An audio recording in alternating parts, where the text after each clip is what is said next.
Première étape, la maison natale du chanteur, où il vit le jour le 22 octobre 1921. Une maison joyeuse, habitée par ses parents et grands-parents, des adultes qui lui ont inculqué le goût de la liberté. Avec sa bande de copains d'école puis de collège, après les cours, Brassens fréquente le château d'eau, le jardin public de la ville. Ce lieu permettait de faire un peu les 400 coups avec des copains qui habitaient tous dans le même quartier.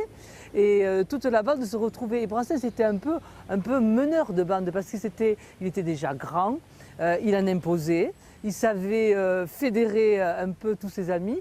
Mais c'est au collège que Brassens va devenir le poète que l'on connaît, grâce à un professeur de français atypique qui lui fait découvrir la littérature.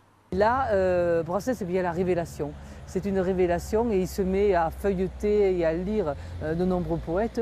Et là, il commence sur les bancs du collège de Sète à écrire.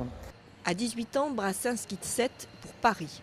Mais c'est entre l'étang de Thau et la Méditerranée, paysage chéri de son enfance, qu'il se fera enterrer au cimetière Pie, qui depuis 30 ans reçoit la visite de milliers d'admirateurs, jeunes ou moins jeunes, pour qui l'homme à la pipe et à la guitare fait partie de leur vie.